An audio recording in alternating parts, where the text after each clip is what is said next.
नमस्कार बच्चों, गुरवी study point में आप सबका स्वागत है। हम क्लास 10th की सीरीज चल रही थी, सेकेंड टर्म का सिलेबस हम आपको करवा रहे हैं। तो सेकेंड टर्म का जो हमारा फर्स्ट चैप्टर है, जो क्वाड्रेटिक इक्वेशन, वो सीरीज हमने स्टार्ट की है, जिसका 4.1 हमने स्टार्ट कर दी थी। इंट्रोडक्शन वीडियो मैंने पहले आपको दे दी है, आप चैप्टर का इंट्रोडक्शन देख लीजिए, उसमें मैंने आपको बताया है।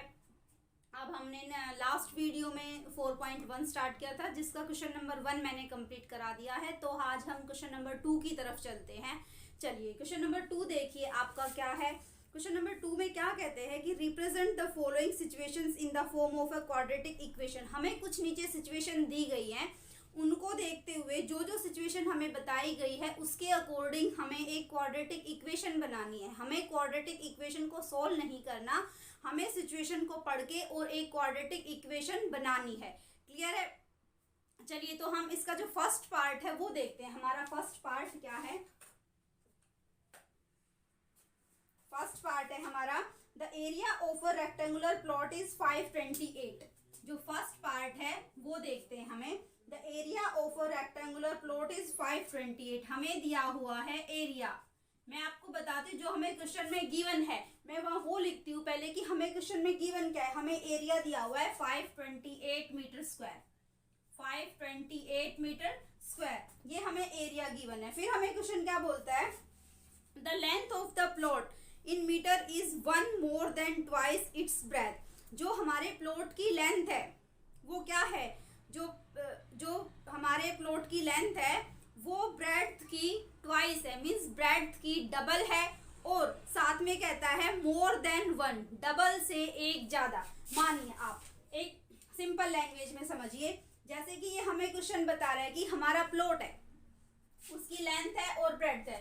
तो जो लेंथ है, इन्होंने लेंथ को ये नहीं बताया कि इतने मीटर है, इतने सेंटीमीटर, नहीं, उन्होंने लेंथ को क्या बताया कि जितनी भी हमारी ब्रेड्थ है। मानो हमारी ब्रेड्थ कितनी है, प्लॉट की ब्रेड्थ कितनी है, 5 सेंटीमीटर है, ठीक है। तो उस 5 का डबल, तो लेंथ कितनी बोल रहा है हमारा क्वेश्चन, लेंथ बोल रहा है कि जो ब्रेड्थ है उसका डबल, डबल हो गया 10, और उससे भी 1 मोर, और उससे भी एक और ज्यादा। इस तरह से हमारा क्वेश्चन बोल रहा है, लेकिन हमें ये डिजिट नहीं दी हुई है। तो देखिए हम इसको कैसे करेंगे। मैंने आपको क्वेश्चन समझा दिया कि क्वेश्चन क्या क्या रहा है, आप उसकी लैंग्वेज को समझिए कि हमारा क्वेश्चन क्या कहता है। क्लियर है? तो चलिए अब हम क्या करेंगे कि हमें मानना है कि हमारे प्लॉट की लेंथ कितनी है। हम क्या मानेंगे, let the length of the plot, let the length of the plot, जो हमारा प्लॉट है उसकी लेंथ कितनी है, माना हमने x, कितना माना, x, ठीक है। प्लॉट भी x, हमने x मान लिया, ये हमने अपनी तरफ से माना है, क्वेश्चन ने हमें नहीं बताया है, ठीक है। और हमारा जो ब्रेड्थ है वो भी मानिए कितना है, लेट द, अभी हमें पता नहीं है, let the breadth of the plot be, जो हमारे प्लॉट की ब्रेड्थ है वो कितनी है, उसको हमने y मान लिया, ठीक है। हमने अपनी तरफ से ये माना कि हमारे प्लॉट की लेंथ तो x है और हमारे प्लॉट की जो ब्रेड्थ है वो कितनी है, y। मीटर में दिया हुआ है तो x मीटर और y मीटर, आप मान के चलो इसको, ठीक है। ये तो हमने अपनी तरफ से माना। अब देखिए कि आपका क्वेश्चन क्या कहता है। हमारा क्वेश्चन क्या कहता है, according to question, according to question हमारा क्वेश्चन क्या कह रहा है हमें कि जो हमारी लेंथ है वो कितनी है। हमारा क्वेश्चन लेंथ क्या बता रहा है, हमारा क्वेश्चन लेंथ क्या बता रहा है कि जो ब्रेड्थ है उसकी डबल, तो ब्रेड्थ कितनी है, y का डबल क्या होगा, ब्रेड्थ कितनी है हमारी y का डबल क्या होगा, 2y, ठीक है, 2y और उससे भी एक ज्यादा, 2y प्लस 1, ठीक है। तो हमारी लेंथ क्वेश्चन क्या बता रहा है कि 2y प्लस 1। क्लियर है? हमारे क्वेश्चन ने क्या बताया कि लेंथ कितनी है, 2y प्लस 1। अब हमें क्या करना है, देखिए क्वेश्चन में क्या निकालना है, find the length and breadth. अब हमें क्वेश्चन में एरिया गिवन है, एरिया हमें कहाँ दिया हुआ है, 528 मीटर, लेंथ हमें भी बता दिया कि 2y प्लस 1, और जो ब्रेड्थ कितनी है हमारी y। तो हमें क्या करना है, इसकी एक इक्वेशन बनानी है, क्वाड्रेटिक इक्वेशन बनानी है, हमें सोल्व नहीं करना, हमें एक क्वाड्रेटिक इक्वेशन बना के दिखानी है कि अगर हमें सोल्व करना पड़े तो हम कैसे सोल्व करेंगे। चलिए देखिए, अब हमारा एरिया क्या होता है, आप ये बताइए एरिया क्या होता है। मैं आपको यहां समझाती हूँ। एरिया क्या होता है हमारा, एरिया का फॉर्मूला क्या होता है, एरिया ऑफ रेक्टेंगुलर प्लॉट है तो एरिया क्या होगा, length into breadth.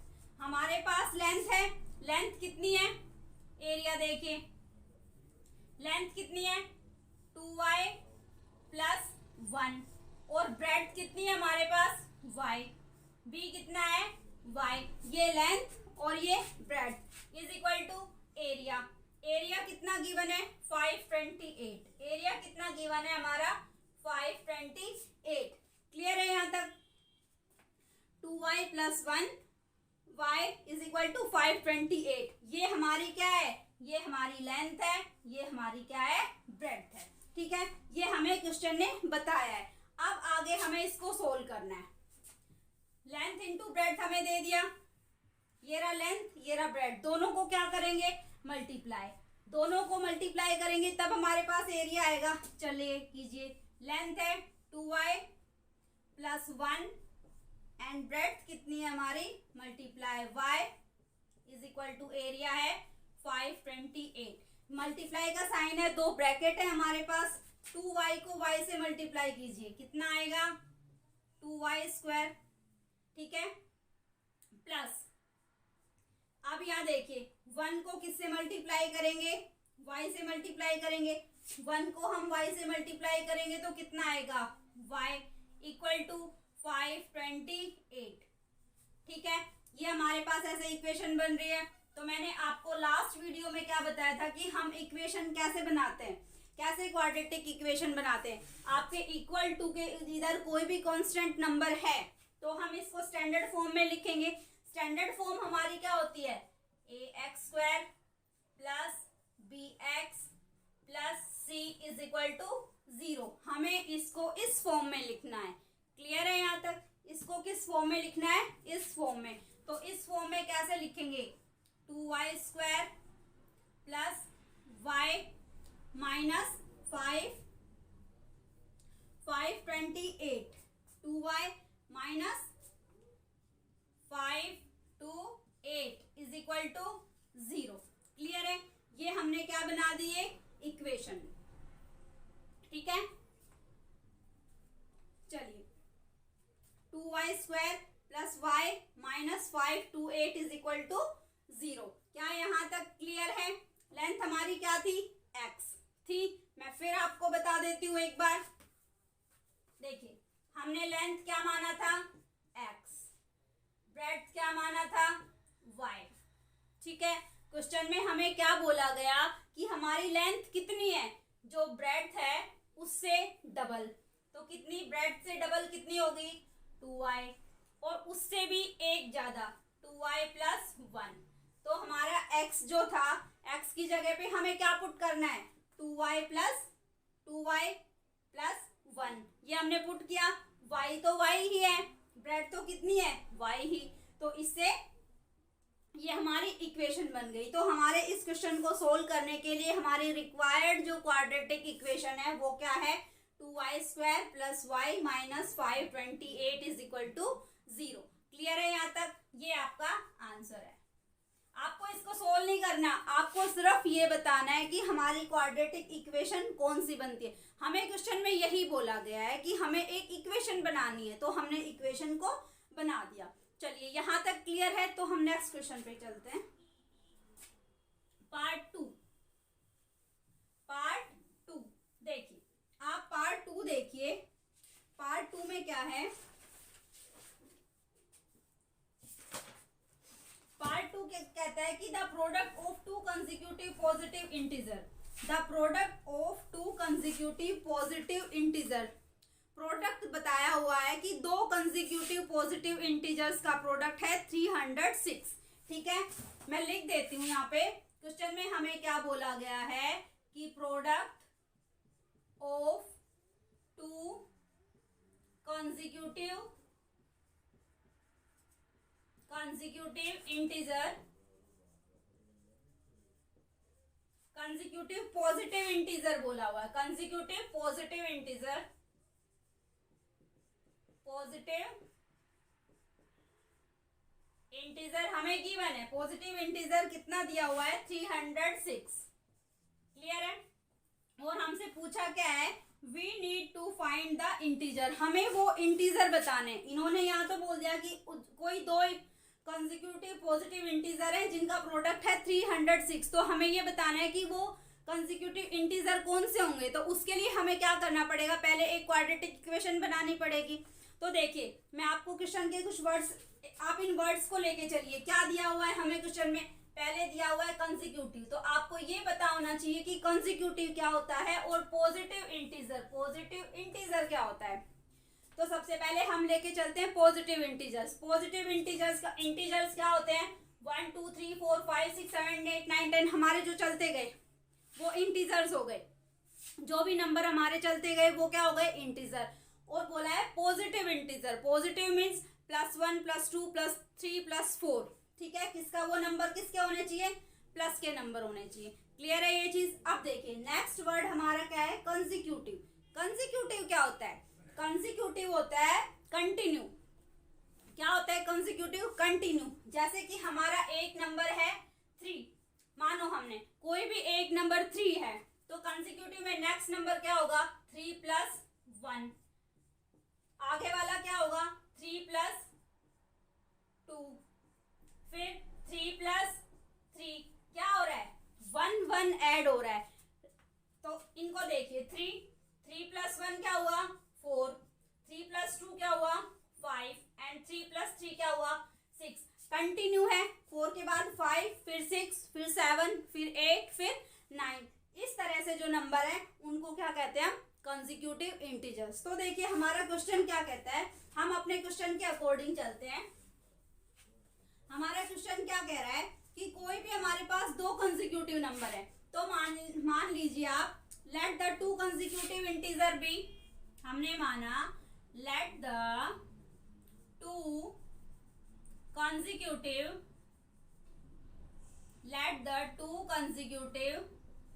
integer be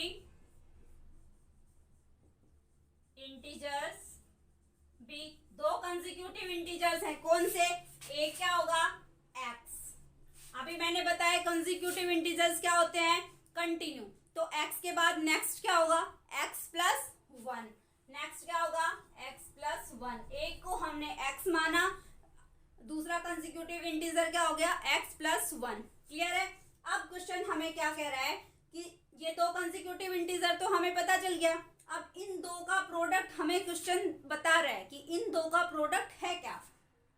product of 2 consecutive positive integers is 306 according to question. हम अपने क्वेश्चन के अकॉर्डिंग चलेंगे, हमें अपनी तरफ से कुछ नहीं करना, जो जो क्वेश्चन हमें बोलता जाता है आपको वैसे ही करते चलना है। हमारा क्वेश्चन क्या कह रहा है कि product of 2 consecutive positive integers, product means multiply, जो फर्स्ट इंटीजर और सेकंड इंटीजर को अगर हम आपस में मल्टीप्लाई करते हैं तो आंसर कितना निकल के आता है 306। तो कीजिए x × x + 1, अगर इनका प्रोडक्ट हम करते हैं तो हमारे पास आंसर निकल के आता है 306। ये हमें क्वेश्चन बता रहा है, कौन बता रहा है, ये हमें क्वेश्चन कह रहा है। तो आप इसकी इक्वेशन कैसे बनाएंगे, x को x से अगर मल्टीप्लाई करते हैं तो कितना आता है x², क्लियर है।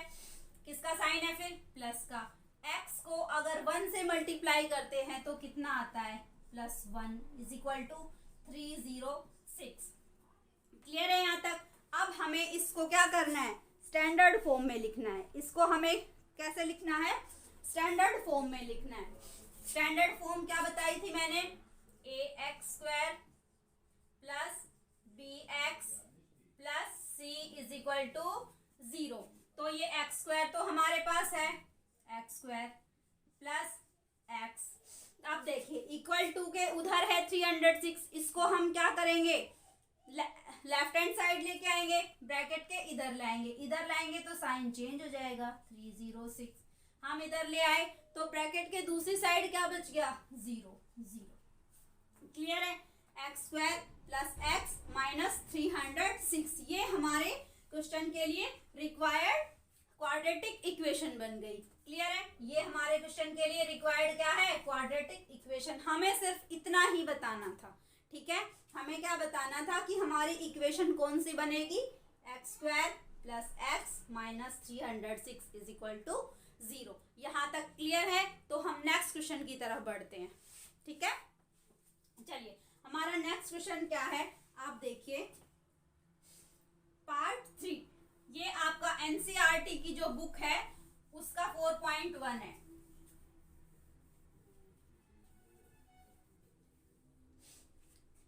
आपका थर्ड पार्ट क्या कहता है? Rohan's mother is 26 year older than him. एक कोई लड़का है जिसका नाम है रोहन, ठीक है, और एक उसकी मदर है। दो लोग हैं हमारे क्वेश्चन में, एक रोहन है और दूसरा कौन है? उसकी मदर है। तो देखिए हमारा क्वेश्चन क्या कहता है कि जो रोहन है उसकी मदर 26, रोहन और उसकी मदर दो लोग हैं इसमें। जो रोहन की मदर है वो रोहन से 26 ईयर ओल्ड है, मतलब कि रोहन से 26 साल बड़ी है। क्लियर है? हमें क्वेश्चन क्या कहता है कि रोहन की मदर रोहन से कितने साल बड़ी है? 26 साल। ठीक है, ये हमें क्वेश्चन बोल रहा है। आगे देखिए क्या कहता है, the product of their age in years 3 years from now will be 360। फिर आगे क्वेश्चन हमें क्या कहता है कि आज से 3 साल बाद उनकी एज का जो प्रोडक्ट होगा वो 360 होगा। ठीक है, आज अगर रोहन आज की एज आज 0 है तो उसकी मदर की कितनी है? 26। ये हमें क्वेश्चन ने बता दिया। ये कितनी बड़ी है इससे? 26 ईयर ओल्ड। ठीक है, फिर क्वेश्चन हमें क्या कहता है कि आज से 3 साल बाद, आज से 3 साल बाद जो उसकी मदर और रोहन की एज का प्रोडक्ट होगा वो कितना होगा? 360। ठीक है, कितना होगा? 360। ये हमें क्वेश्चन ने बताया है। तो और हमें फाइंड क्या करना है? We would like to find Rohan's present age. Rohan की प्रेजेंट एज कितनी है हमें वो बताना है। तो वो हम कैसे बताएंगे? आप देखिए, पहले हम मानेंगे रोहन की एज और उसकी मदर की एज। चलिए, let the present age of Rohan's B,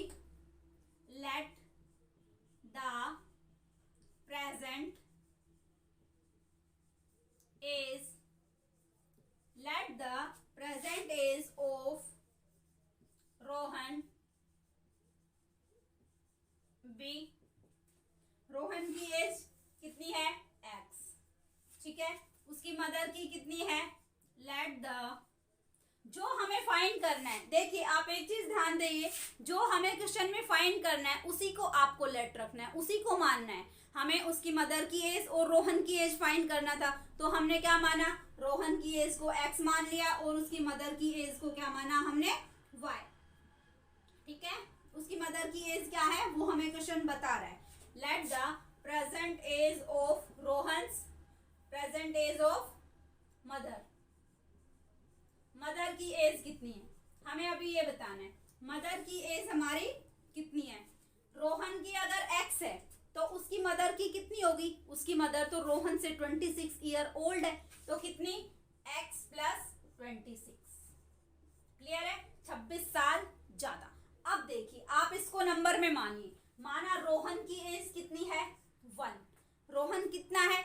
1 साल का है, और ये बोला जाए कि उसकी मदर उससे 26 ईयर ओल्ड है, उसकी मदर उससे 26 साल बड़ी है। तो क्या करोगे? 1 ईयर का तो रोहन हो गया, तो उसकी मदर की एज कितनी हो गई? 26 साल बड़ी है तो प्लस 26। आप क्या बताओगे? उसकी मदर कितने की हो गई? 27 की। आप इसी तरह से फाइंड करेंगे ना, तो आपको यहाँ भी ऐसे ही करना है। रोहन को हमने क्या माना? x, तो उसकी मदर की कितनी होगी? x plus 26। हमें सोल्व नहीं करना, हमें इक्वेशन बनानी है। उसके लिए हमने क्या किया? x plus 26। ये मैंने आपको बता दिया कि हमने x प्लस 26 क्यों किया। क्लियर है ये चीज? चलिए, हमने ये कर लिया। अब हमारा क्वेश्चन क्या कहता है? हमें बताना क्या है कि उनकी प्रेजेंट एज क्या है। हमने इसकी x मान ली, इसकी कितनी हो गई? x plus 26। अब क्वेश्चन कहता है आफ्टर 3 ईयर, आफ्टर 3 ईयर, 3 साल के बाद, 3 साल के बाद रोहन की एज कितनी हो जाएगी? आप बताइए। रोहन रोहन की एज कितनी हो जाएगी? अगर आज x है तो 3 साल के बाद कितनी हो जाएगी? 3 साल और बढ़ जाएगी। मानो रोहन आज 1 ईयर का है तो आफ्टर 3 ईयर क्या हो जाएगा? +3 कर देंगे उसमें। तो x है तो रोहन एज कितनी हो जाएगी आफ्टर 3 ईयर? x + 3। क्लियर है? उसकी मदर की एज कितनी हो जाएगी आफ्टर 3 ईयर?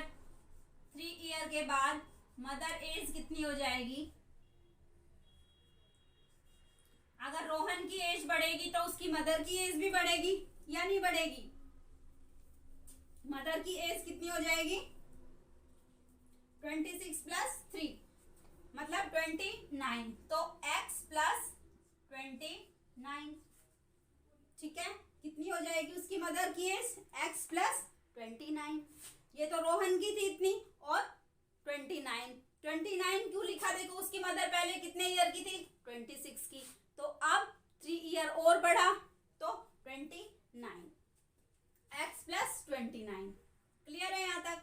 चलिए, ये मदर की हो गई आफ्टर 3 ईयर और ये रोहन की हो गई। अब हमारा क्वेश्चन क्या कहता है? According to question. हम अपने क्वेश्चन के अकॉर्डिंग चलते हैं। अब हमारा क्वेश्चन क्या कहता है? उसके आफ्टर 3 ईयर रोहन की एज और उसकी मदर की एज का प्रोडक्ट हमारा क्वेश्चन हमें बता रहा है। क्लियर है? रोहन की एज का और उसकी मदर की एज का प्रोडक्ट हमें क्वेश्चन बता रहा है, तो हम प्रोडक्ट कर देंगे। x + 3 ये रोहन की एज और प्रोडक्ट किया हमने x + 29 उसकी मदर की एज। कितना बता रहा है क्वेश्चन हमें? 360। कितना बताया क्वेश्चन ने हमें? 360। क्लियर है यहाँ तक? अब देखिए, इसको हम यहाँ सोल्व करते हैं। यहाँ आपको दिख रहा है नीचे x + 3 और अब ये हम ब्रैकेट सोल्व करेंगे। अगर हम ब्रैकेट सोल्व करते हैं, x को x से मल्टीप्लाई किया हमने, कितना आ गया? x²। क्लियर है? फिर x को हमने किससे मल्टीप्लाई किया? 29 से। हमारे पास कितना आया? +29x। ठीक है, ये हमने सोल्व कर दिया। फिर हमने इस 3 को x से मल्टीप्लाई किया, +3x। कितना आया हमारे पास? +3x। फिर हमने 3 को किससे मल्टीप्लाई किया? 29 से। अगर 3 को 29 से मल्टीप्लाई करते तो हमारे पास आता है 87। 87। कितना आया? 87। अब इज इक्वल टू हमारे पास क्या है? 360। क्लियर है यहाँ तक? इक्वल टू हमारे पास क्या है? 360। अब देखिए, इसको मैं यहाँ सोल्व करती हूँ। ये इक्वेशन बन गई। ये है x², 29x, 3x + 87। तो x² का x² लिख दिया हमने। अब देखिए, यहाँ पे भी x है और ये भी x है। ये 29x, ये 3x, दोनों को क्या कर देंगे? ऐड। 29 और 3 कितना हो गया? 32। 29 और 3 कितना हो गया हमारे पास? 32। 32x + 32x ये कर दिया। अब हमारे पास कांस्टेंट वैल्यू बच गई कितनी? +87 इक्वल टू के उधर क्या है? 360। क्लियर है यहाँ तक? चलिए, अब क्या करेंगे? ब्रैकेट, ये कांस्टेंट वैल्यू है और ये भी कांस्टेंट वैल्यू है, वो ब्रैकेट के दूसरी साइड है, तो हम इसको इसी साइड लेके आएंगे। कैसे करेंगे? x² + 32x, ये +87 है, वो इधर आएगी, वो वैल्यू तो माइनस की हो जाएगी। कितनी? -360। क्लियर है यहाँ तक? -360। आप देखिए, इसको सोल्व कीजिए। x² + 32x। अब 360 में से आप 87 को माइनस कीजिए। 360 में से आप 87 को माइनस करेंगे, कितना आएगा? 273। -273 आप माइनस करके देखिए, 273 ही आएगा। क्लियर है? हमने माइनस किया 273, हमने इसको ले लिया, तो ब्रैकेट के उस साइड क्या बच गया था? 0 इक्वल टू 0। अब देखिए, x² + 32x - 273 is equal to 0। हमारे पास ये इक्वेशन निकल के आ गई। हमारे पास क्या आया? ये इक्वेशन निकल के आई। तो ये इक्वेशन हमारे क्वेश्चन के लिए क्या है? हमें रिक्वायर्ड इक्वेशन यही है। हमारे क्वेश्चन को सोल्व करने के लिए हमें इसी इक्वेशन की जरूरत थी। तो ये क्या हो गया आपका answer? This is the required equation of your question.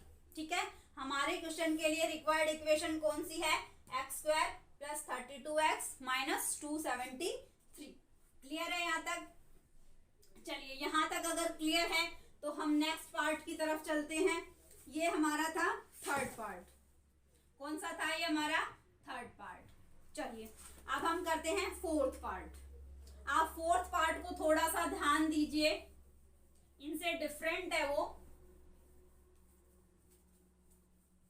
चलिए फोर्थ पार्ट को पढ़िए पहले, क्या कहता है हमें क्वेश्चन। आपको जो क्वेश्चन हमें कह रहा है उसी के अकॉर्डिंग चलना है, अपनी तरफ से कुछ नहीं करना। देखिए हमारा क्वेश्चन क्या कहता है यहाँ पे, अ train travels distance of 480 kilometre at a uniform speed. हमें क्वेश्चन बताता है कि एक ट्रेन है जो कि 480 किलोमीटर का डिस्टेंस कवर करती है एक यूनिफॉर्म स्पीड से। क्लियर है? एक यूनिफॉर्म स्पीड से हमारी ट्रेन 480 किलोमीटर का डिस्टेंस कवर करती है। If the speed has been 8 kilometre per hour less, अगर वो ट्रेन की स्पीड 8 किलोमीटर पर आवर की स्पीड कम कर देती है। आप एक बात बताइए, कोई ट्रेन है चल रही है तो वो कितना डिस्टेंस कवर कर रही है? किसी भी स्पीड से चल रही है, हमें नहीं पता। पहले वो किस स्पीड से चल रही है हमें नहीं पता, बट किसी भी स्पीड से चल रही है तो वो डिस्टेंस कितना कवर कर रही है? 480 किलोमीटर का। कितना डिस्टेंस कवर कर रही है? 480 किलोमीटर का डिस्टेंस कर रही है। ठीक है, फिर हमें क्वेश्चन क्या कह रहा है कि वो चलते चलते अपनी स्पीड कम कर देती है। ठीक है, अपनी स्पीड क्या कर देती है? कम कर देती है। जिस स्पीड से भी चल रही थी तो वो अपनी स्पीड क्या कर देती है? कम कर देती है। कितनी कम करती है? 8 किलोमीटर पर आवर की स्पीड कम कर देती है। आप एक चीज बताइए, कोई भी ऑब्जेक्ट है वो अपनी स्पीड से चल रहा है, उसकी यूनिफॉर्म स्पीड कुछ भी है, तो वो जितना भी टाइम ले रहा है, फिर उसके बाद वो अपनी स्पीड को अगर कम कर देगा तो क्या वो टाइम कम लेगा या ज्यादा लेगा? ऑब्वियस सी बात है। आप अगर किसी स्पीड से चल रहे हो तो फिर आप अपनी स्पीड को कम कर दोगे तो आपको वहां तक आपके जितना डिस्टेंस आप कवर कर रहे हो उसी डिस्टेंस को, सेम डिस्टेंस को कवर करने में क्या लगेगा? आपको ज्यादा टाइम लगेगा। अगर फास्ट चलोगे तो टाइम कम लगेगा, और आपकी स्पीड अगर कम हो जाती है तो टाइम ज्यादा लगेगा। सिर्फ आपको यही चीज समझनी है। क्लियर है? तो हमारा क्वेश्चन यही कह रहा है कि वो अपनी स्पीड को क्या कर देता है, जो हमारी स्पीड है उसको क्या कर देता है? 8 किलोमीटर पर आवर लेस कर देता है, मतलब 8 किलोमीटर पर आवर कम कर देता है। कम करने के बाद क्या कहता है? Would taken 3 hour more to cover the same distance. अगर स्पीड को कम कर देगा तो उसको 3 आवर ज्यादा लगेंगे इसी डिस्टेंस को कवर करने में। ठीक है, 3 आवर्स क्या लगेंगे? मोर। उसको डिस्टेंस कितना कवर करना है? 480। अभी मैं आपको देखो बताती हूँ। अगर कोई भी है वो 480 किलोमीटर का डिस्टेंस है, वो 8 आवर में कंप्लीट करता है। 8 आवर में कंप्लीट करता है, ये मानना है मैंने, क्वेश्चन में नहीं दिया हुआ है। ये मैं आपको एक एग्जांपल दे रही हूँ कि अगर 480 किलोमीटर का डिस्टेंस है, आप देखिए हमें डिस्टेंस कवर कितना करना है? 480 किलोमीटर का। हम कितनी देर में कवर करते हैं? 8 आवर में करते हैं। हम कितने आवर में करते हैं? 8 आवर में करते हैं। तो अगर हमने स्पीड कम कर दी, हमारी 8 किलोमीटर पर आवर की स्पीड कम कर दी, तो ये क्या कह रहा है कि इस डिस्टेंस को कवर करने में क्या लगेगा? 3 आवर मोर, मतलब कि 3 घंटे ज्यादा लगेंगे। 3 घंटे ज्यादा लगेंगे मीन्स पहले हम उसको 8 आवर में कंप्लीट करते थे उस डिस्टेंस को, अब कितने में करेंगे? 8 + 3। तो हमें उस डिस्टेंस को कवर करने में कितना लगेगा? 11 आवर लगेंगे। क्लियर है यहाँ तक? कितना टाइम लगेगा हमें उस डिस्टेंस को कवर करने में? 11 आवर। ठीक है, तो ऐसा क्वेश्चन में बोला गया है। तो ये मैंने आपको समझाने के लिए बताया था। ये हमें बोला कि अपनी स्पीड को कितना कम करेगा, अगर वो 8 तो कितना एक्स्ट्रा टाइम लेगा? 3 आवर्स एक्स्ट्रा टाइम लेगा। ठीक है, अब देखिए,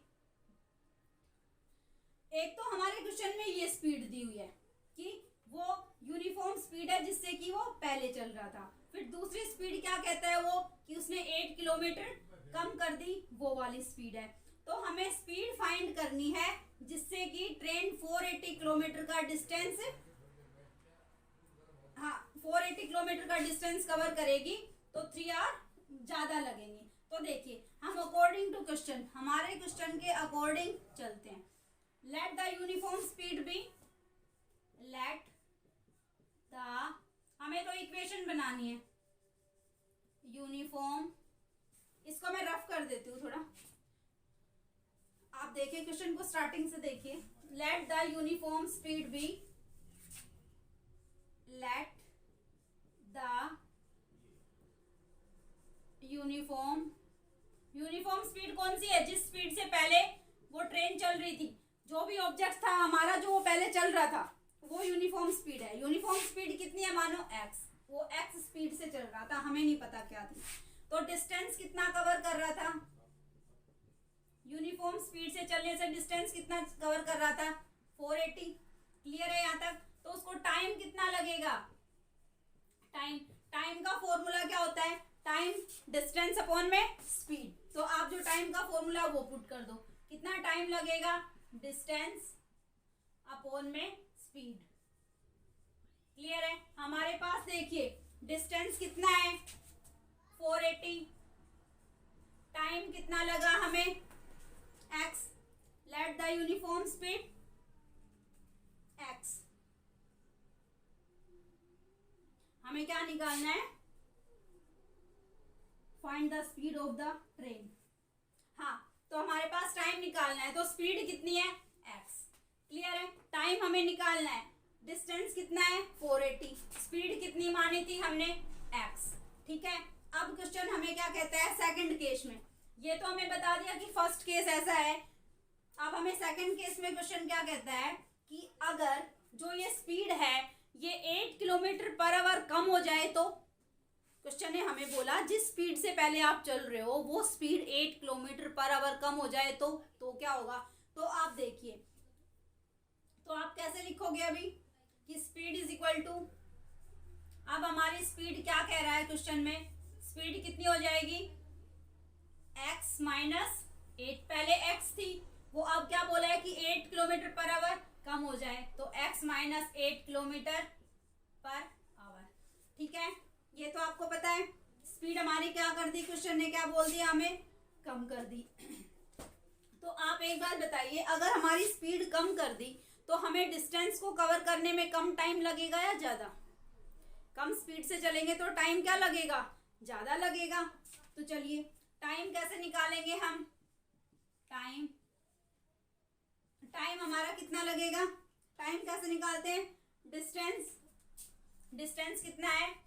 480 अपॉन में हमारा टाइम कितना है अभी?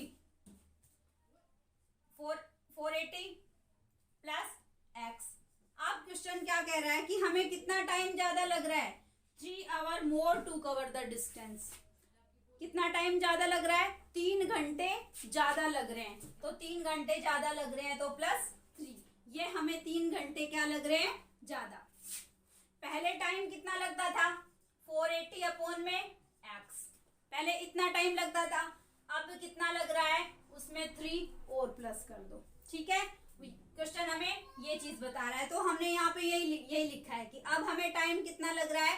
480 अपॉन में x प्लस 3। तो देखिए अभी हमें क्या निकालना है? स्पीड निकालना है। क्या निकालना है अभी हमें? स्पीड। तो स्पीड हम कैसे निकालेंगे? हमने टाइम का फॉर्मूला पढ़ा, time is equal to distance upon में स्पीड। लेकिन हमें क्या चाहिए? स्पीड। तो स्पीड यहाँ पे जाएगी तो मल्टीप्लाई हो जाएगा, तो हम कैसे लिखेंगे? Speed into time. Speed into time is equal to distance. ठीक है, speed into time is equal to distance. Speed हमें गिवन है, क्या है हमारी स्पीड? x माइनस 8, तो पुट कर दो x माइनस 8 मल्टीप्लाई टाइम हमारे पास क्या है? 480 अपॉन x प्लस 3। टाइम क्या है? 480 अपॉन x प्लस 3, ये हमें टाइम है। और डिस्टेंस हमारा कितना कवर करना है? हमने 480 ये डिस्टेंस कवर करना है। अब हमें इस इक्वेशन को सोल्व करना है। अब हमें क्या करना है? इस इक्वेशन को सोल्व करना है। तो आप यहाँ तक ध्यान से देखिए पहले, फिर मैं रफ करती हूँ, क्वेश्चन को आगे करते हैं। किया यहाँ तक 480।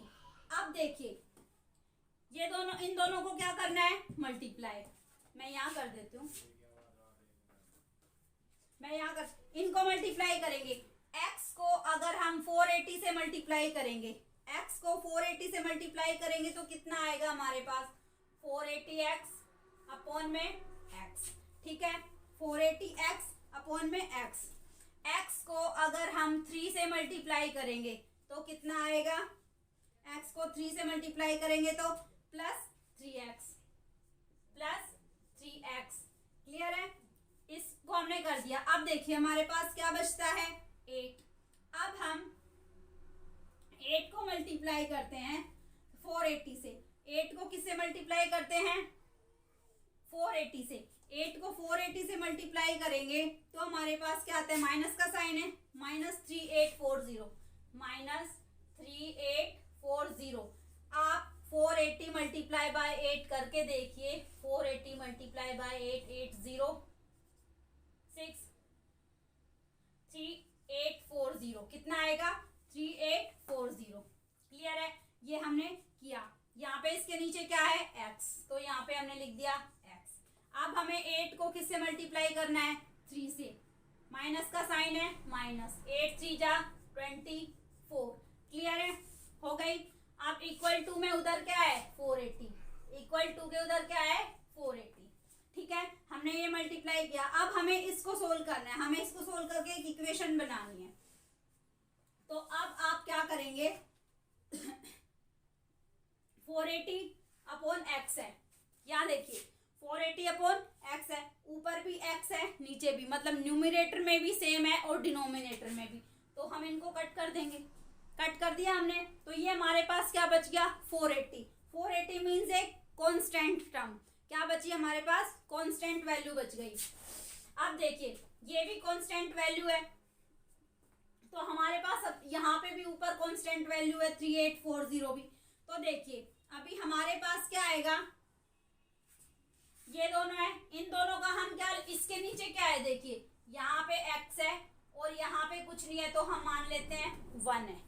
क्लियर है, यहाँ पे कुछ नहीं है तो हमने मान लिया 1। अभी हम इनको सोल्व करेंगे, इनका एलसीएम क्या हो जाएगा, x और 1 का एलसीएम क्या हो जाएगा हमारे पास, इनको हम लिख देंगे कैसे, चलिए पहले यही लिखिए, 3x माइनस 3840। 3840 के नीचे क्या है हमारा, x। क्लियर है, कांस्टेंट टर्म कौन सी है, ये वाली कांस्टेंट है, तो इसको ब्रैकेट के दूसरी साइड ले जाएंगे, इज इक्वल टू, ब्रैकेट के दूसरी साइड क्या है हमारे पास, 480 है। अगर इसको भी लेके जाएंगे तो ये प्लस का है यहाँ पे, तो उधर क्या हो जाएगा, -480। फिर एक कांस्टेंट टर्म और भी है हमारे पास क्वेश्चन में, क्या, 24, उसको भी ले जाओ, वो हो जाएगा +24। क्लियर है, हमने जो कांस्टेंट टर्म थी उनको एक साइड इकट्ठा कर लिया।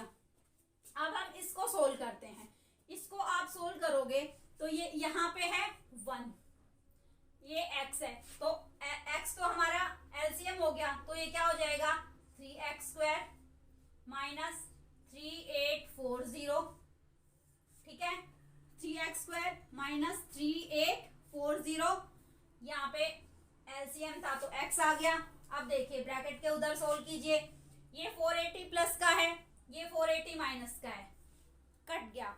फिर यहाँ पे सिर्फ क्या बच गया, +24। क्लियर है, यहाँ क्या बचा हमारे पास, +24। अब उस 24 को क्या करेंगे, ब्रैकेट के इस साइड लेके आएंगे, इज इक्वल टू 24। अब देखिए 3x² माइनस 3840, यहाँ x अगर हमारा डिवाइड में है, यहाँ x हमारा डिवाइड में, तो ब्रैकेट के उधर जाके क्या हो, इक्वल टू के उधर जाके क्या हो जाएगा, मल्टीप्लाई में, उधर कितना हो गया, 24x², 24x। ठीक है, उधर जाके क्या हो गया, 24x। अब 24x को हम कहाँ लेके आएंगे, इक्वल टू के लेफ्ट साइड लेके आएंगे। चलिए 3x² माइनस 3840, अगर इधर लाएंगे तो माइनस का, -24x, उधर क्या बच गया, 0। क्लियर है, ये चीज हमारे पास क्या आया, 3x माइनस 3840 माइनस 24। अब इसको क्या करेंगे हम, हमारी एक जो स्टैंडर्ड फॉर्म होती है उसमें लिखेंगे। ठीक है, किसमें लिखेंगे हम, स्टैंडर्ड फॉर्म में। 3x स्क्वायर माइनस 24x, मैं इसको यहाँ ऊपर लिख देती हूँ, यहाँ लिख देती हूँ मैं आपको, ये है ये वाली टर्म, इसको मैं यहाँ लिखती हूँ, देखो 3x square minus 3840 minus 3840 minus 24x minus 24x is equal to 0। ये था हमारा। तो इसको हमने क्या करना है, स्टैंडर्ड फॉर्म में लिखेंगे। स्टैंडर्ड फॉर्म क्या होती है आपको पता है, 3x स्क्वायर फिर आएगा x minus 24x minus 3840 is equal to 0। इसकी हमने क्या बना दी, है क्वाड्रेटिक इक्वेशन बना दी। ठीक है, क्वाड्रेटिक इक्वेशन बना दी। तो आपको एक चीज और देखनी, इसमें क्या आपको कहीं कुछ कॉमन दिख रहा है। इक्वेशन तो हमारी बन गई है बट इसमें हमें कुछ कॉमन दिख रहा है। क्या, 3 यहाँ भी कॉमन है, यहाँ भी कॉमन है और यहाँ भी कॉमन है। अगर कॉमन है तो आप उस 3 को अलग से निकाल दो। ठीक है, कैसे निकाल देंगे, हमने ये 3 ले लिया, यहाँ क्या बच गया हमारे पास x स्क्वायर, 3 8 जा 24 होता है तो 8x माइनस, इसको और करो, 3 1 जा 3 3 2 जा 6 2 बच गया, 3 8 जा 24 और 0। ठीक है, इज इक्वल टू 0। ये हमने 3 को क्या ले लिया, कॉमन। अब देखिए हमारी इक्वेशन क्या बन गई, हमारी जो इक्वेशन है वो क्या बनेगी, अगर हमने 3 को कॉमन ले लिया तो x square minus 8x minus 1280 is equal to 0। ठीक है, तो हमारे क्वेश्चन के लिए जो रिक्वायर्ड क्वाड्रेटिक इक्वेशन थी वो क्या हो गई, x square minus 8x minus 1280। ये हमारा आंसर हो गया। तब भी आप कोई भी क्वाड्रेटिक इक्वेशन निकालते हैं तो आप उसमें ये देखेंगे कि कुछ कॉमन तो नहीं है। अगर कॉमन है तो आप उसको साइड में निकाल दो, आपकी इक्वेशन कंप्लीट तभी होती है तब आप कॉमन को निकाल देते हैं। क्लियर है यहाँ तक? तो हमारी एक्सरसाइज कंप्लीट होती है इस क्वेश्चन के साथ में। आगे की एक्सरसाइज हम नेक्स्ट वीडियो में करेंगे। यहाँ तक किसी भी को कोई डाउट हो, कोई प्रॉब्लम हो, कुछ भी, तो आप कमेंट बॉक्स में कमेंट कीजिए। किसी भी बुक से कर सकते हैं आप। ये एनसीईआरटी का सॉल्यूशन मैं करा रही हूँ। आपके पास कोई आर.डी. शर्मा हो या फिर अनदर कोई भी बुक हो तो आप उसके क्वेश्चंस कमेंट कर सकते हैं। ठीक है, आज के लिए इतना ही। नेक्स्ट वीडियो में हम नेक्स्ट एक्सरसाइज करेंगे। चलिए, थैंक यू।